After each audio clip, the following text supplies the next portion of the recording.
हमने कल chemical kinetic start किया था। इसके बारे में हमने पढ़ लिया था कि केमिकल काइनेटिक क्या होता है, जिसमें हम क्या करते हैं कि किसी भी केमिकल रिएक्शंस का रेट का पता करके हम उसके मैकेनिज्म को समझते हैं। रिएक्शंस 3 टाइप की होती हैं, स्लो, फास्ट और मॉडरेट रिएक्शन, ये हमने पढ़ चुका था।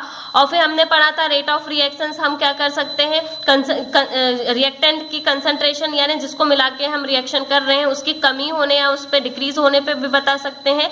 और अगर हम प्रोडक्ट जो बन रहा है उसकी कंसंट्रेशन इंक्रीज होने पे भी इसको शो कर सकते हैं। अब आता है एवरेज रिएक्शन रेट या औसत अभिक्रिया दर क्या होती है। We have study law of mass action in class 11th। हमने क्लास 11th में क्या पढ़ा था, हमने पढ़ा था द्रव्यानुपाती क्रिया का नियम। According to this the rate of a reaction is directly proportional to concentration of reactant. इस लॉ के अकॉर्डिंग क्या होता है कि किसी भी रिएक्शन का जो रेट होता है वो डायरेक्टली प्रोपोर्शनल या समानुपाती होता है किसके, जो भी रिएक्टेंट हम ले रहे हैं उसके कंसंट्रेशन के। यानी कंसंट्रेशन आप जैसे जैसे बढ़ाते जाएंगे रिएक्शन रेट वैसे ही बढ़ेगा।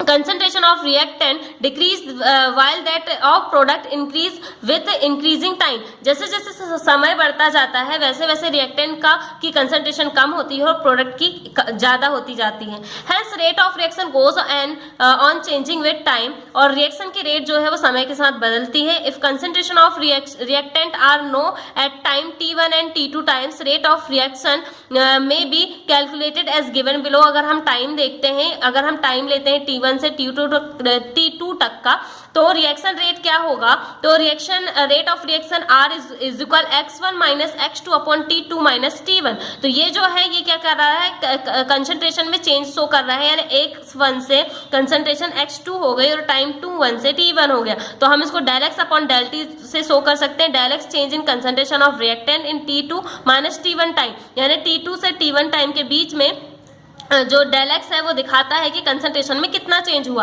और x1 and x2 are concentration of reactant at T1 and T2 time respectively. और x1 और x2 जो है वो रिएक्टेंट के बदली हुई कंसंट्रेशन को बताता है। अब और rate of reaction is called average rate of reaction. इसी रिएक्शन को हम औसत अभिक्रिया दर भी कहते हैं। एग्जाम्पल दिया है यहाँ पे एक A plus be reverse C plus D। तो A और B जो है रिएक्टेंट्स माना है हमने और C और D जो है वो प्रोडक्ट माना है। In this reaction A and B react to form C and D। यहाँ पे A और B मिलकर जो है C और D का फॉर्मेशन कर रहे हैं। Hence concentration of A and B decrease while concentration of C and D increase with the time। तो टाइम के साथ A और B की कंसंट्रेशन कम होती जा रही है और C और D की कंसंट्रेशन जो है वो बढ़ती है। तो रेट ऑफ रिएक्शन हम निकाल सकते हैं decrease in concentration of reactant A और B upon change in time. क्या कर सकते हैं हम कि समय के साथ A और B में जो की कंसंट्रेशन में जो कमी आ रही है उसको समय के साथ हम रेट ऑफ रिएक्शन निकाल सकते हैं। तो डेल R जो है वो कमी को बता रहा है जितना भी चेंज हुआ कंसंट्रेशन पे, अपॉन डेल T माइनस जो है वो कमी या डिक्रीज को बताता है। अब रेट ऑफ रिएक्शन हम निकाल सकते हैं increase in concentration of product C और D। C और D के जो प्रोडक्ट है उसकी बढ़ती हुई मात्रा के आधार पर निकाल सकते हैं upon change in time.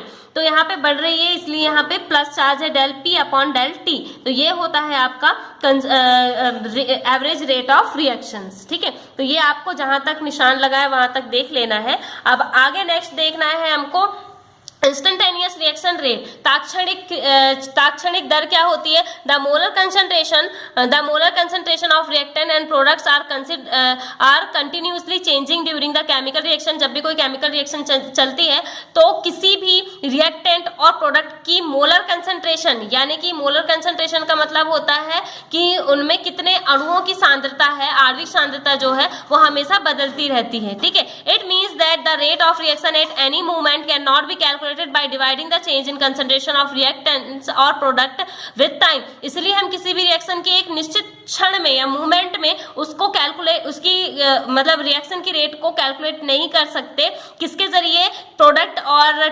Concentration को टाइम से डिवाइड करके। तो to calculate instantaneous reaction rate is considered that the reaction rate remain constant in infinitesimal time interval dt and dx is the amount of reactants that is convert into product। तो हम यहाँ पे क्या करते हैं कि इसलिए हम क्या कर सकते हैं कि इसमें क्रियाकार मतलब रिएक्टेंट या फिर जो रिएक्टेंट हमने लिए हैं उसमें जो भी परिवर्तन हो रहा है उसको समय से हम डिवाइड करके इसका पता नहीं कर सकते, लेकिन हम क्या काम कर सकते हैं कि बहुत छोटे से समय में, जैसे dt जो टाइम दिया है उसमें हम क्या कर सकते हैं, इसकी दर को अपरिवर्तित मानते हैं, मतलब इसमें कोई भी इसमें रेट में चेंज नहीं हुआ है, और जो रिएक्टेंट है वो उस प्रोडक्ट में कैसे परिवर्तित हो रहे हैं। ठीक है, तो हम थोड़ी सी इंस्टेंटेनियस यानी क्षण भर की रिएक्शन की दर हम मान सकते हैं लिमिट, यानी टाइम हम डेल टी से डेल टी इक्वल 0 मान लें, यानी समय बहुत ही कम है, और डेल एक्स यानी कंसंट्रेशन में थोड़ा सा परिवर्तन हुआ है अपॉन डेल टी, तो यह आता है dx अपॉन dt। ठीक है, this is called instantaneous reaction rate. इसी को हम तात्क्षणिक रिएक्शन दर कहते हैं। जैसे एग्जांपल दिया है NO2 गैस है, CO2 भी गैस है, इसकी रिएक्शन कर रहे हैं हम तो CO2 gas plus NO gas बन रही है।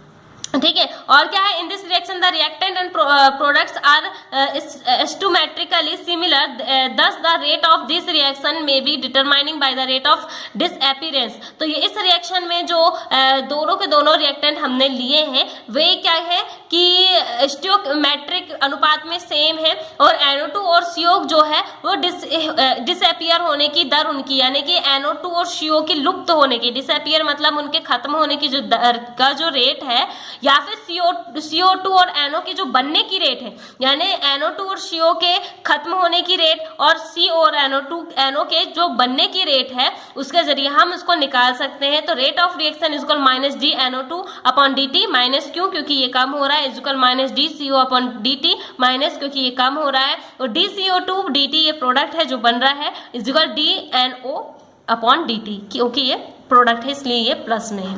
ठीक है, तो इस तरीके से हम इसको निकालते हैं। अब नीचे यूनिट दी है, यूनिट ऑफ रिएक्शंस क्या है, रिएक्शन रेट की यूनिट क्या होती है, as concentration is expressed in mole per litre. तो हमने पता है हमको कि कंसंट्रेशन को मोल पर लीटर से हम शो करते हैं, एंड टाइम को हम सेकेंड और मिनट से शो करते हैं। तो हेंस रेट ऑफ रिएक्शन को हम किस तरीके से शो करेंगे, मोल पर लीटर पर सेकेंड से। इस तरीके से ये इसका फॉर्मूला होता है। ठीक है, अब नेक्स्ट क्या है, नेक्स्ट है factor affecting the rate of chemical reaction. Chemical reactions को ऐसे कौन कौन से कारक है जो कि अफेक्ट करते हैं। सबसे पहले है इफेक्ट ऑफ कंसंट्रेशन, यानी कि सांद्रता का प्रभाव क्या पड़ेगा किसी भी रिएक्शन के रेट पे। We know that the rate of reaction is directly proportional to the concentration of the reactant. हम पढ़ते आ रहे हैं शुरू से कि जो भी रिएक्शन होगी उसकी रिएक्शन की जो रेट होगी वो हमेशा उसमें पार्टिसिपेट करने वाले रिएक्टेंट के की कंसंट्रेशन पे डिपेंड करती है, डायरेक्टली प्रोपोर्शनल होती है। इसका मतलब जैसे जैसे आप कंसंट्रेशन बढ़ाएंगे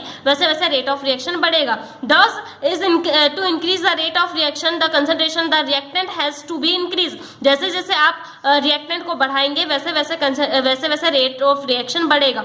टेम्परेचर ऑफ द रिएक्शन में तापमान का क्या प्रभाव है। The temperature of a reaction greatly affect in velocity, the rate of reaction increase with the increase in temperature। जैसे आप टेम्परेचर बढ़ाएंगे तो रिएक्शन का रेट बढ़ जाता है। Increase the temperature increase the kinetic energy of molecules which result in the increase of rate of reaction. ऐसा क्यों होता है, क्योंकि टेम्परेचर बढ़ने पे उसमें जो पार्टिसिपेट करने वाले मॉलिक्यूल हैं उनकी काइनेटिक एनर्जी बढ़ जाती है। काइनेटिक एनर्जी का बढ़ने का मतलब है कि मॉलिक्यूल्स का मूवमेंट बढ़ जाता है, इस वजह से रेट ऑफ रिएक्शन बढ़ता है। Presence of the pressure of the reaction, pressure का क्या प्रभाव पड़ेगा। Pressure affect the rate of only gases reaction, increase in the pressure decrease volume and increase concentration. तो इसका प्रभाव सिर्फ गैसियस रिएक्शन पे पड़ता है। जिस रिएक्शन में गैस पार्टिसिपेट करती है उनमें प्रेशर बढ़ाने पर क्या होता है, गैसेस का वॉल्यूम कम हो जाता है लेकिन कंसंट्रेशन बढ़ जाती है। और हमने पढ़ा था कि कंसंट्रेशन बढ़ने पर रेट ऑफ रिएक्शन बढ़ता है। प्रेजेंस ऑफ कैटलिस्ट, अगर आप कोई कैटलिस्ट लेते हैं तो क्या होता है, the rate of many reaction is generally affected by the presence of catalyst. अधिकतर रिएक्शंस कैटलिस्ट की प्रेजेंस से